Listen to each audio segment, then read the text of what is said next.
Good afternoon. Good afternoon, sir.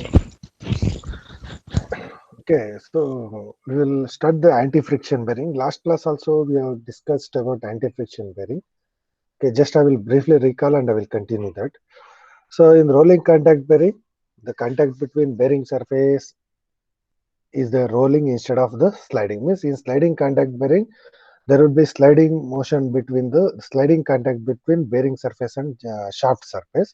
But here we are going to use some additional element to create rolling movement between the bearing and shaft. Okay, so sliding bearing starts from rest with practically metal to metal contact and has high coefficient of friction. We know that.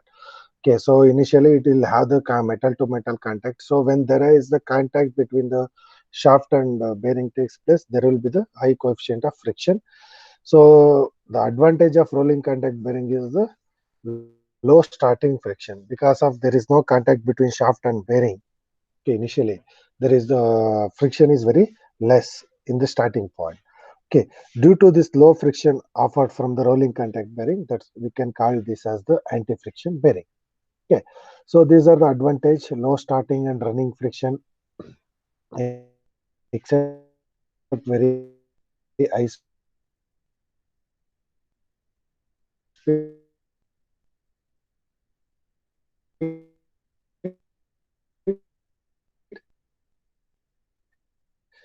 Okay, accuracy achieved, low cost maintenance because we won't use much lubrication because so in sliding contact bearing lubricant itself withstand the load, but here we are going to use the another element. Okay, either ball or roller. So it is required less lubricant, so it will take low cost of maintenance and small overall dimension because there is no oil pump or oil hole required. So in case of hydrostatic bearing, it required oil pump to create the pressure. So there is no such type of component. So the size is very small and reliability in service, easy of mount and erect, then cleanliness. When disadvantage, it is more noise compared to the sliding contact bearing at higher speed. That is the reason in higher speed, so it causes more friction also. Low resistance to shock loading. So if it is shock loading takes place, there is the chances of deformation of the ball or roller.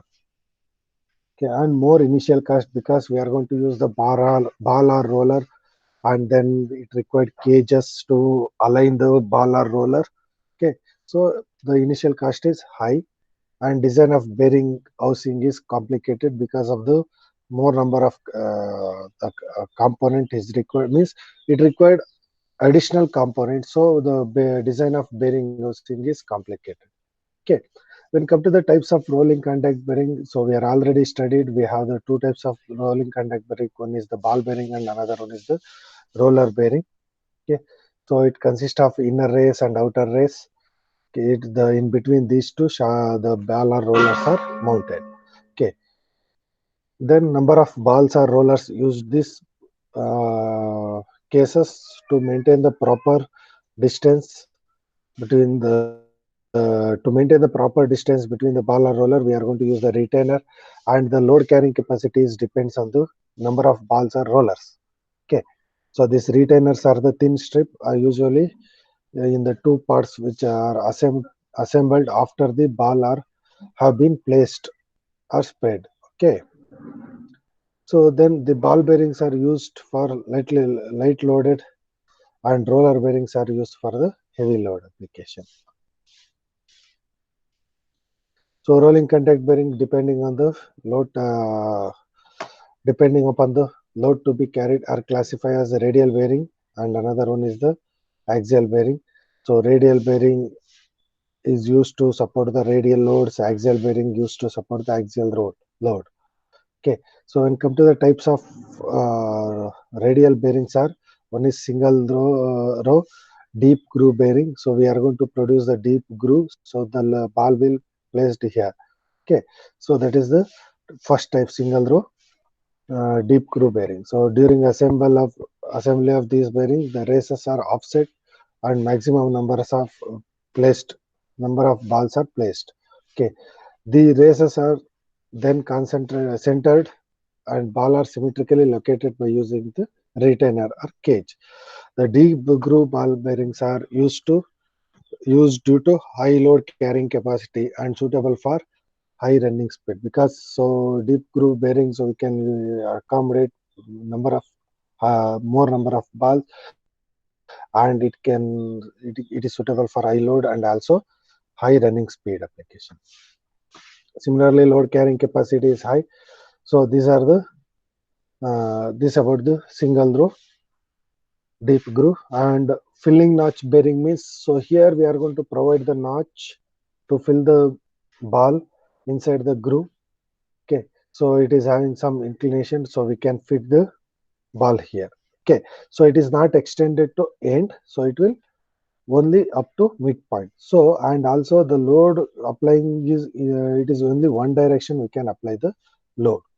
Okay, so angular bearing, the here these bearings have one side of the outer race cut away to permit insertion of ball than the deep groove bearings, but without having notch cut into the both race. So here in this case, both the race we are created the notch, but here we are going to make the some inclination in the outer cage, so we can provide the space to fill the balls.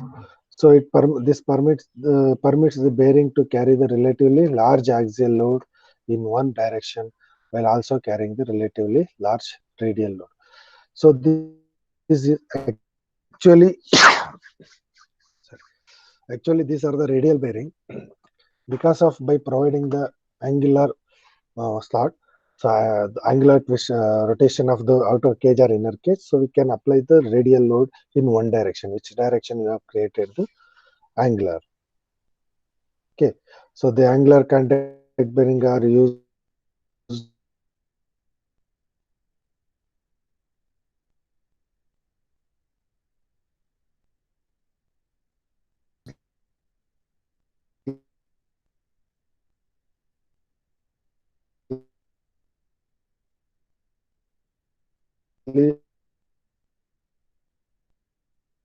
usually used pairs so that thrust load can be carried two bearings. Okay, here double row bearings means it's similar to the angular or contact bearing. So here we are going to create the two rows of balls. Okay, so load carrying capacity is slightly less than twice that of single row. Almost it is twice, bit less than the twice of the single row ball bearing. So and another one is the self-aligned ball bearing. So here we are going to create the some angular notch type uh, shape. So it will provide the self alignment of the balls. So due to misalignment of the shaft, in some inclination takes place in the shaft or some deformation takes place in the shaft, so it can align by own. So again, there are the two types of self alignment. One is the externally means here, and another one is the internally. Okay. So externally alignment bearing outside diameter of the outer race ground in a spherical surface which fits the mating spherical surface in housing. Okay, here we are going to create the spherical shape in outer case. In inner case, we are going to provide here. Okay, this is about the ball radial bar bearing. So next is up to this one we are discussed in the last class. Next one is the thrust ball bearing.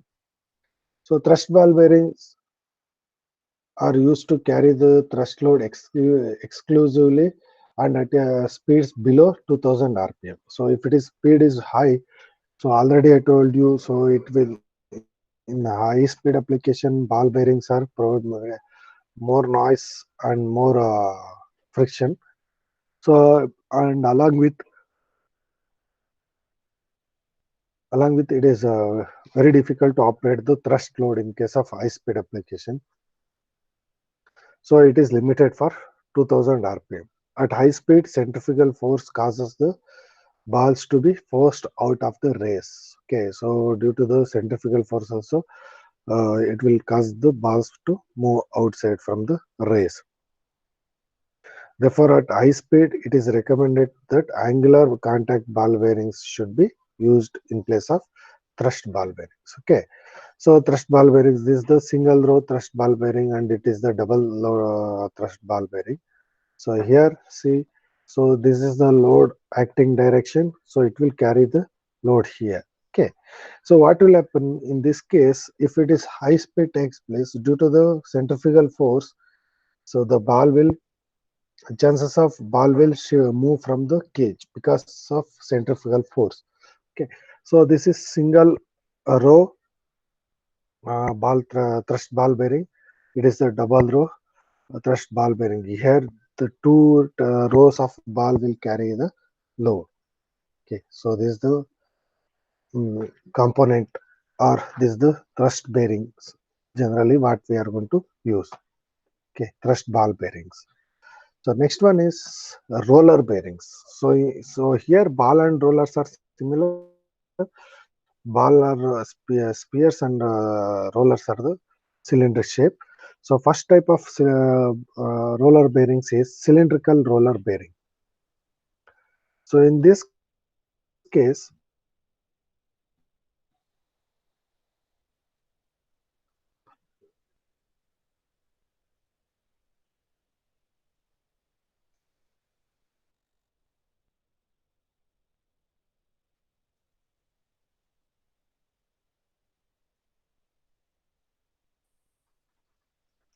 in this case the rollers are like cylinder shape, so you can able to see here, this is the cylinder shape roller. Okay, so this is the actual roller bearings, actual rollers. So these bearings have short rollers guided in the cage. Okay, this is the cage space to fit the rollers. So here we are going to use the short rollers to carry the loads. Okay, these bearings are relatively rigid against radial motion. See what will happen. So it is very rigid to move the radial direction. So only it will get rotate. So in case of ball bearings, it is the spear shape, so it can move in any direction. So next is spherical ball bearing. Sorry, spherical roller bearings. So here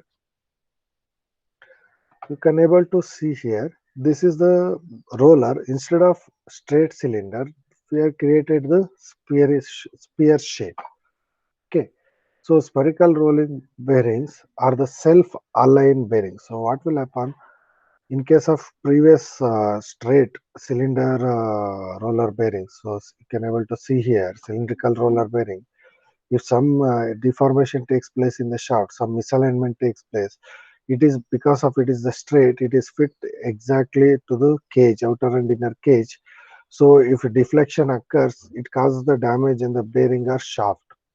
Okay, so to avoid that one, we are going to use the spherical roller bearing. So this spear shape, if it is the roller, if it twist, okay, if some angular movement takes place in the roller, it won't affect the cage. Okay, so easily it can align the shaft deflection. And next, the self aligning features is achieved by grinding one race in form of spear. Okay, so by either top or bottom race or inner or outer race, by grinding this spherical shape,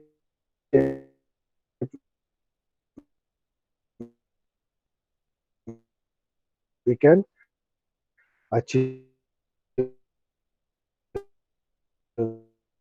the self-height angular misalignment degree, means up to angular misalignment can be tolerated by this type of bearings. Okay, and when used with double row roller bearings, these can carry thrust loads in either direction. This is the single row. If you are use the double row rollers, same type of spherical roller double row, it can carry the thrust load also. And next one is the needle. Okay, needle roller bearing. So this needle roller bearings are relatively slender and completely fill in the space so that neither cage or nor retainer is needed. Okay, so here these are the very small needle. You can observe needle means very small diameter cylinder. Okay, so this type of and small amount of taper we are going to create it. So when because of this small diameter, so easily it can fit into the cage. So even sometimes we can the retainer is not necessary. Okay, and these bearings are used when heavy loads are to be carried with an oscillatory motion. Example, piston pin bearings in heavy duty diesel engine where a reversal motion tends to keep the roller in correct alignments. What will happen in case of piston bearings? Inside the piston, so we have connected the connecting rod, so that in that bearings, so in case of heavy load application, it causes the up and down movement, so it will cause the reversal motion. Means so for both forward and backward motion takes place. So in that cases, to maintain the correct alignment, we are going to use this needle roller bearings. Next one is tapered roller bearings. So you can able to see here we are going to create the taper. Okay, so this roller and race ways of these bearings are truncated cone shapes when element inserts the at a common point, intersected common point. Okay, so here this one you may aware about that truncated cone means it is the triangular shape, means it is a cylinder. A cylinder means you have the both the bottom and top surfaces are the circle, but in case of cone, all the points of the bottom base circle of the cylinder will concentrate at single point, means it will create the single point at the top face. Okay, top top apex point. So that in that cone, if you are cut it for certain length height, so we are going to get the truncated cone shape. Okay, so all tapered rollers are in that shape. Okay, and the element intersect at common points, means that all the what we can say, all the points are going to intersect at single point, so we are going to consider that as the truncated cone shape. Such type of bearings can carry both radial and thrust load, because see, it can carry the radial load and it can carry the thrust load from this direction, from this time, because it is smaller diameter, it is the larger diameter, the roller will not have the axial motion. Okay, so because of that reason, we can use for the thrust load also. These bearings are available in various combination of double row bearings and with the different cone angle for use of different relative magnitudes of radial and thrust loads. See, means this is the different angle. So the difference between the larger and smaller diameter, we are going to get different diameters. So that will create the angle, and also we are going to get the different alignment of double row. Means, see here, you can observe this case. For example, one bearing, it can have the larger diameter here, smaller diameter here. Again, in this row, smaller diameter here, larger diameter here. In another set, we can use larger diameter, smaller, then larger and smaller. Like in another row, smaller, larger, smaller, larger. Again, smaller, larger, larger, smaller. Like that combination of different combination of tapered rollers are we can use in the double row bearings. Okay, these about the types of roller bearings. Is there any doubts? No, sir.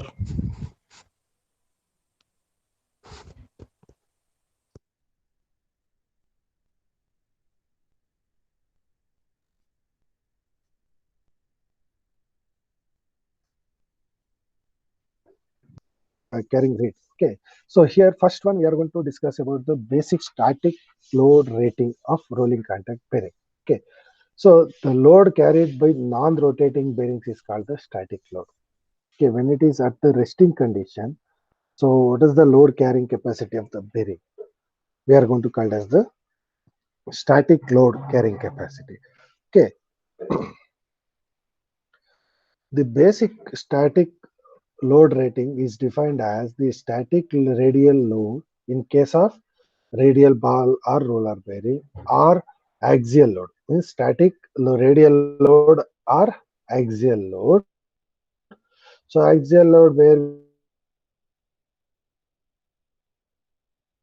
we can get in case of thrust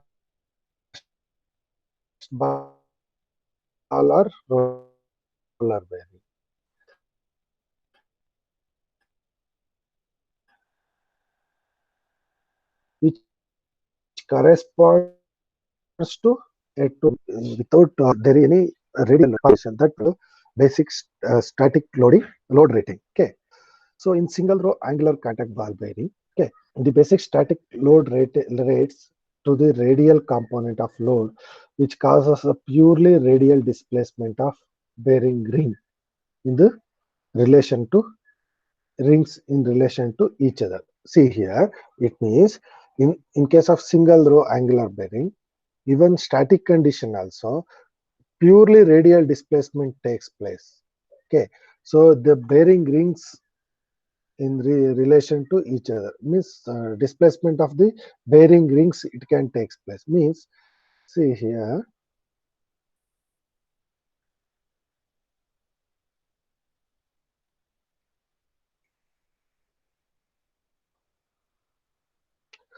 This is the angular bearing. So here if you apply the load, so if you apply the load in this direction because of ball the angular moment, the ball will fit here. So but what will happen, this ring can displace or ring can deform in axial direction. Okay, so that due to the static load, even without uh, rotation without rotating the shaft, means at the stationary condition it causes the deformation. Okay, so to find out the basic static load rating of rolling contact bearing, we are going to use the different types concept. Okay, means for ball radial ball bearing, so we are going to use basic static radial load rating. CO is equal to FO into IZD2 into cos alpha. Okay, I is number of rows of balls. Z is number of balls per row. Means here I means single row, it will become one, double row, it will become two. In each row, how many number of balls are there? So that is Z. D is diameter of the ball. Alpha is the angle of contact. The nominal angle between the line of action and the ball load and the plane of perpendicular to the axis of the bearing. So what will happen in angular moment? So we are going to get some angle. So that alpha we are going to use here. So F naught is a factor dependency upon the type of bearing. Okay. This value of F naught for bearings made up of hardened steel. Okay, so it is depends on the material and depends on type of bearing. If it is the hardened steel, so F naught we are going to take for as 3.3 for self-aligning bearings, 12.3 for radial contact and angular contact groove ball bearings. If in case this is the radial ball bearings, again for the radial roller bearings, we are going to use the equation C naught I Z L E D cos alpha. Sorry, cos into A. Okay, here we won't bother about the angle. Here this is I is number of rows in the rows of the roller. Z is number of rollers per row. LE is effective length of contact between one roller and that ring or washer, where the contact is shortest in mm. It's equal to overall length of the roller minus roller chamfer or grinding undercut. So what will happen in case if you consider the roller, if you have some this one chamfer here and here, here chamfer or fillet, there will be this from the here to here it is having the contact. Okay, this effective contact between the outer and inner cage of the bearing, between roller and outer and inner cage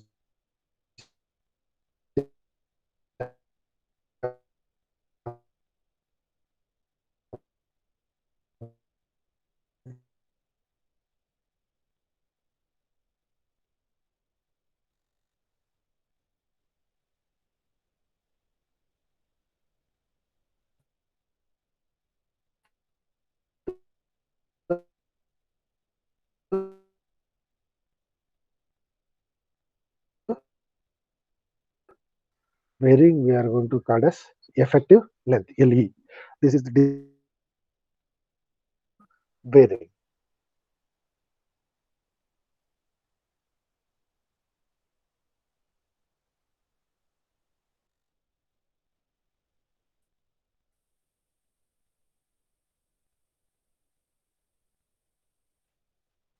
So next one is for thrust ball bearing.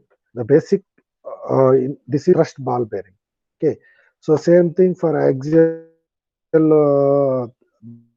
basic axial static axial load rating is equal to C naught is equal to F naught Z D tools carrying thrust in the direction in one direction. So which direction it is carrying the load, in that direction how many balls are taking the loads.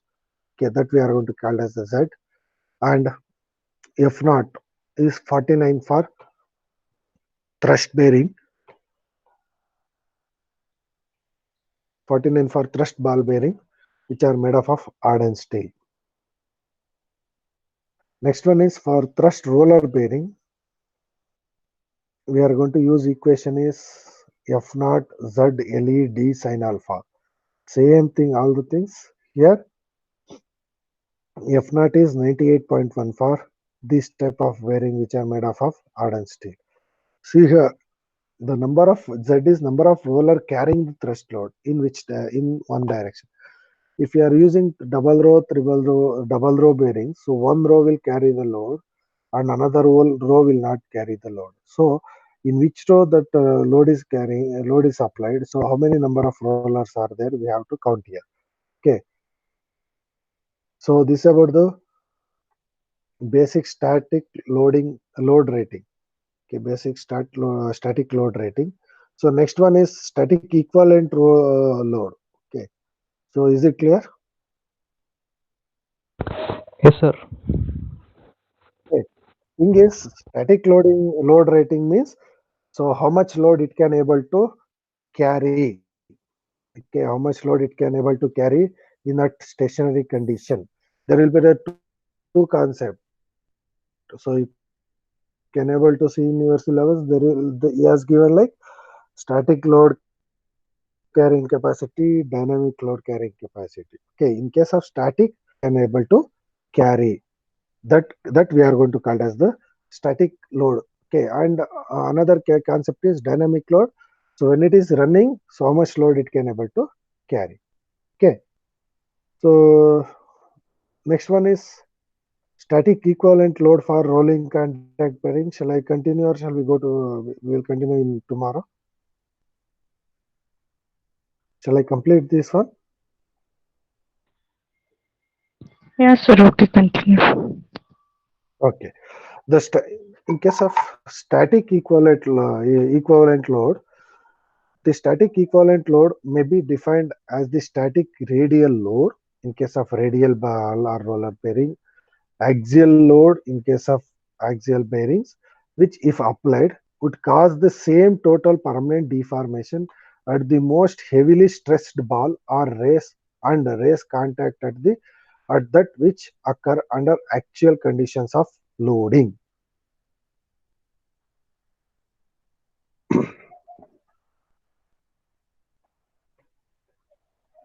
See, it means it is similar to static load rating. In equivalent load rating means it is like a static radial load. Okay, in case of radial bearing, and this one axial load in case of axial bearing. When this applied, it causes the same deformation. Whatever the deformation takes place even after the running also. Okay, after if you are applied the heavy load, a heavily stressed ball, if you are applied that one, so that case, if it is causes the same deformation, so that we are going to call it as the static equivalent load. Okay, so is it clear? Yes, sir. Okay, so what will happen when you are going to mm, apply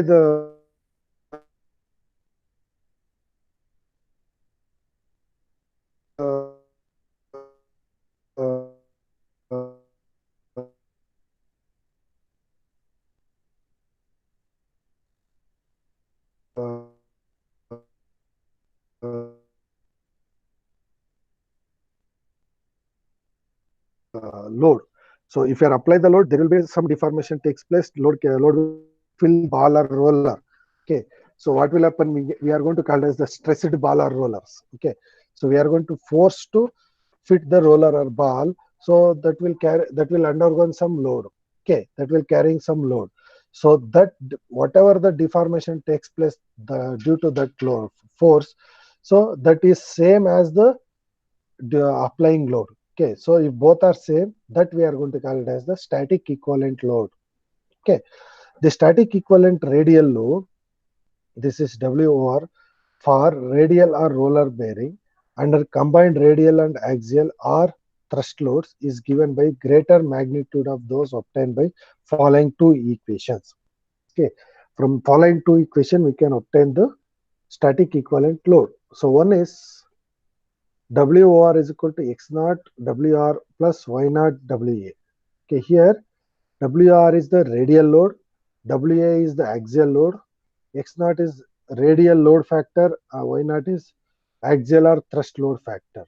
Okay, so in case another case is WOR is equal to WR, means here only radial case. Okay, see, for that we are going to consider 4 to 5 condition. The static equivalent radial load is always greater than or equal to radial load. Okay, so whatever you are going to apply the radial load, the static equivalent load is greater than or equal to this radial load. For two similar single row angular contact ball bearing mounted in face to face or back to back, use the value of X naught and Y naught which apply to double row angular contact ball bearing. For two or more similar single row angular contact ball bearings are mounted in tandem, use the values of X naught and Y naught which apply a single row angular contact bearing. Means if you are use the face to face or back to back bearing, whatever you are going to get the X naught and Y naught, we are going to use same. We are going to use the double row angular contact bearing. If you are place the two rows in face to face or back to back. Okay. So in case of, for example, in rollers, tapered roller, if you are faced the same way, so smaller, larger, smaller, larger, or larger, smaller, larger, smaller. If you are faced like that, that is called as the face to face or back to back. There we are going to use the double row concept. If you are placed that randomly, okay, if you are one side you are placed smaller and larger, again the second row larger and smaller if you are placed. So in that time, we are going to calculate separately by using X naught and Y naught values in like a single row angular bearing concept. Okay. And next one is the static equivalent radial load, WOR. Okay. The static equivalent radial load for all cylindrical roller bearings is equal to radial loads. Okay. Even if we are use the roller bearing, there also the static equivalent load is equal, radial load is equal to radial load only. The static equivalent axial or thrust load for thrust balls or roller bearing with an angle of contact alpha is less than 90 degree. If some inclination is there, if it is exact 90 degree, we are going to use another parameter. If it is less than 90 degree, so are not equal to 90 degree, we are going to use a combined radial and axial load factors. Okay, that is equal to, so load static equivalent load for axial and radial, that is equal to 2.3 into radial load into tan alpha. Sorry, it is not a tan alpha, whatever the angle you have, and axial load. Okay, so this formula valid for ratios of radial to axial load in case of the direction of bearing. Okay, for single direction, it is valid for WR by WA is less than or equal to 0.44 cot alpha. Okay, if it is ratio is satisfied this one WR by WA, we can use this equation. And next one is the thrust ball or roller bearing with alpha is equal to 90 degree. We are going to use the axial load, equivalent load is equal to axial load. Okay, axial equivalent load is equal to axial load. So that x naught and y naught values we are going to use for the from the table. We are going to use from this table. For different condition, we have the different values for single row, for double row. For single row, radial contact groove ball bearing, we are going to use x naught is 0.6, y naught is 0.5. Self-aligning ball bearings, x naught is 0.5 and y naught is 0.22 cot alpha. Okay, then tapered row, this is for tapered ball bearing.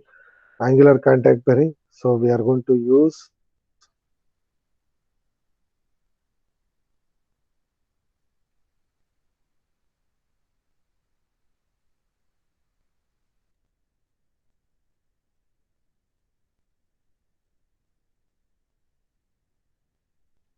different for different alpha value, we are going to use the different values. Is it clear?